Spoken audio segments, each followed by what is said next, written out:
అయిన స్నేహితులారా, 119వ కీర్తన అంతా కూడా దేవుని యొక్క వాక్యము, దేవుని యొక్క ధర్మశాస్త్రము, ఆయన శాసనములు, ఆయన న్యాయ విధులు, ఆయన యొక్క తీర్పులు, వీటన్నింటిని గురించి 119వ కీర్తన మాట్లాడుతుంది. బహుశా ఇది ఎజ్రా గారు రాశారు అన్నటువంటి భావన మనకు కలుగుతూ ఉంది.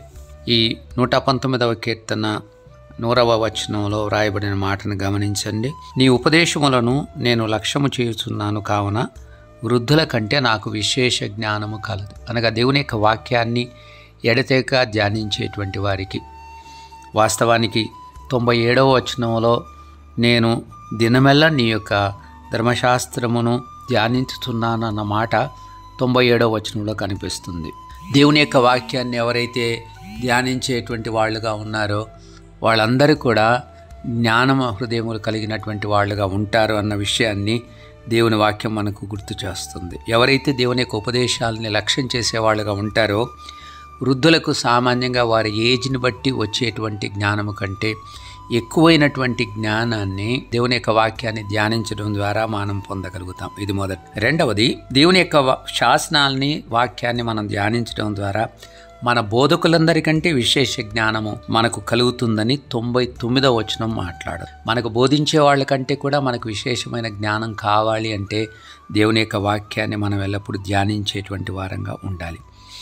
అంతేకాదు, మూడవది 98వ వచనంలో మన శత్రువులకు మించిన జ్ఞానాన్ని కూడా దేవుని యొక్క వాక్యం మనకు కలుగజేస్తుంది. అనగా మనకు శత్రువులుగా ఉన్నటువంటి వాళ్ళు, మన మీద కుతంత్రాలు చేసేటువంటి వాళ్ళు, మనల్ని జయించడానికి ప్రయత్నం చేసేటువంటి వాళ్ళు, పగపట్టేటువంటి వారు, మన నాశనాన్ని కోరుకునే వారిని మనం జయించాలి అంటే దేవుని యొక్క వాక్యము మనకు అవసరం. ఎంతగా దేవుని యొక్క వాక్యాన్ని మనం ధ్యానించే వారంగా ఉంటామో వారికంటే ఎక్కువైనటువంటి జ్ఞానాన్ని, మిన్నైనటువంటి జ్ఞానాన్ని, వారి యొక్క ఊర్లను, వారి యొక్క వలలని, వారు తవ్వేటువంటి గుంటల్ని తప్పించుకోవడానికి అవసరమైనటువంటి జ్ఞానాన్ని, వారికి మించినటువంటి బలాన్ని దేవుడు తన యొక్క వాక్యం ద్వారా మనకు అనుగ్రహిస్తాడు. కాబట్టి ఈ దినము నుండి దేవుని యొక్క వాక్యాన్ని ఎక్కువగా ధ్యానించడానికి, దేవుని యొక్క వాక్యంతో ఎక్కువ సమయాన్ని మనం గడపడానికి ఒక నిర్ణయం తీసుకోవాలని వింటున్న మీ అందరినీ నేను కోరుతున్నాను. తద్వారా వృద్ధుల కంటే, మన బోధకుల కంటే, మన శత్రువుల కంటే